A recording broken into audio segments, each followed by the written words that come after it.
11조로 시험이 드나요? 얼마 전에 지인에게서 들은 말이다. 11조 설교를 몇 차례 들은 한 가정이 교회를 떠났다고 한다. 그 가족은 지인의 초등 시절부터 함께한 이들로서 신앙생활을 오래 했지만 한 번도 11조를 하지 않았다며 마음이 아팠다고 전했다. 그리스도인의 기본적인 의무를 들라면 주일 성수와 11조라고 할 수 있다. 시간과 물질의 헌신이다. 그 가운데 11조로 시험 드는 경우를 자주 봤다.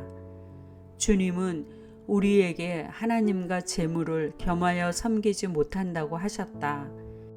하나님이 내게 주신 모든 물질 중 그분의 명령대로 10분의 1을 들여 신앙을 표현하는 것이다.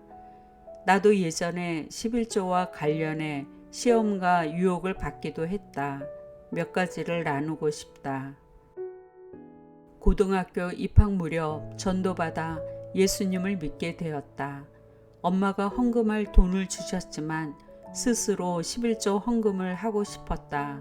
정기적인 용돈을 받지 못해 엄마에게 제안을 했다.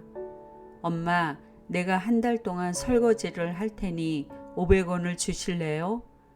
엄마는 흔쾌히 수락하셨고 나는 설거지한 대가로 받은 500원을 11조로 드렸다. 그렇게 나의 11조 생활은 시작되었다. 직장을 다니기 시작하니 11조가 크게 늘어났다. 처음에는 큰 돈을 내야 한다는 것이 아까웠다. 11조를 떼어 먹으면 그보다 더 많은 돈이 사라진다는 설교를 여러 번 들어 두렵기도 했다. 그러나 11조는 철저히 하나님의 것이라고 누누이 배웠기에 유혹을 이기고 드릴 수 있었다. 엄마는 우유 장사를 하며 홀로 딸 넷을 키우는 형편에 온전한 11조를 하지 못했다. 대신 월정 헌금으로 하셨다. 나는 그게 안타까워 11조를 해야 한다고 권면했던 것으로 기억한다. 엄마는 잘 알지만 현실적으로 되지 않는다고 말씀하셨다. 몇 년이 지나고서 온전한 11조를 하셨다. 지금껏 엄마의 노년을 부족함 없이 채워주심은 11조의 약속대로 은혜를 베푸셨다고 생각한다. 가난하거나 부하거나 11조는 하나님의 것이다. 그렇지 않고 내가 일해서 번 돈이라고 생각한다면 없다고 드리지 못하고 많아도 아까워서 드리지 못할 수 있다. 돈을 사랑하는 마음이 더 커서 종종 시험에 들기 때문이다. 개척교회를 마무리할 시기 교회 건물은 팔리지 않고 빚은 날이 갈수록 늘어갔다. 여기저기서 대출 받으며 메꾸는 것도 한계에 이르러 자칫하다간 경매에 붙여질 위기였다. 내가 간혹 알바를 하던가 남편이 밤낮 일을 했지만 생활비와 이자로 쓰기에는 턱없이 모자랐다. 그런 형편을 알고 시댁 형님과 나의 막내 동생이 11조를 우리 교회에 1년 넘게 보내왔다. 동생은 교수 월급 외에 프로젝트로 벌 때도 있어 액수가 컸다. 두 집의 11조는 가뭄을 해결하는 톡톡한 단비가 되어 늘 고마웠다. 그런데 일이 생겼다.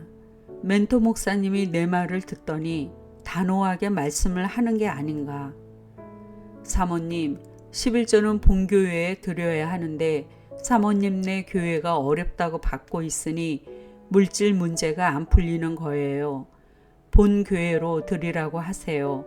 하나님의 질서를 불순종하면 같이 망해요. 정말 시험 들 뻔했다. 앞이 캄캄해지고 그 돈이 당장 없으면 죽을 것 같았다. 이자를 2달 못 내면 바로 경매에 붙여진다 하니 불보듯 뻔했다. 그래도 같이 망할 수는 없어 주님의 뜻을 따르기로 결심했다. 죽으면 죽으리라 하고 남편에게 전달했다. 남편은 시험 들었는지 화를 내며 누나 쪽 11조는 건들지 말라고 했다. 그러나 나는 멘토 목사님의 말씀을 그대로 형님과 동생에게 전하며 다음 달부터는 본 교회로 11조를 내라고 했다. 동생은 어이없어 하면서도 언니의 결단을 알고 11조를 끊었다. 한편 형님은 우려하며 11조를 계속 보내왔다. 두어 달 지나자 이럴 수가. 막내는 마음에 걸렸던지 선교 헌금으로 매월 30만 원을 보내왔다. 그런데 형님은 회사에서 월급이 나오지 않는다며 11조를 보내고 싶어도 보낼 수 없게 되었다. 그 뒤로도 월급을 받지 못해 결국 퇴사했다. 게다가 큰 조카가 세무조사를 받아 억 단위의 세금을 내라는 통지를 받았다. 참 안타까웠다. 그렇다면 우리 집은 망했을까? 아니다. 당장 죽을 것 같은 형편으로 하루하루를 버텼는데 경매 직전 마침내 교회 건물이 팔려 빚을 다 갚고 이사를 했다. 정말 아슬아슬했다. 난 이 일을 보며 하나님의 말씀의 권위에 대해 경외감을 가졌다. 인간적인 계산을 뛰어넘어 하나님은 말씀대로 이루시고 순종하는 자에게 복 주심을 알았다. 마지막으로 헌금하는 이유를 나누고 싶다. 개척교회 당시에 남편이 헌금 시간에 헌금 기도문을 낭독하게 했다. 요지는 헌금을 했으니 하나님께서 복 주시기를 간구하는 기도문이었다. 요목조목 복을 달라는 낭독을 할 때마다 나는 너무나 불편했다. 하나님을 사랑하고 감사해서 드리는 것이지 복을 당당히 받으려고 헌금을 드리나? 이것 때문에 남편과 충돌했다.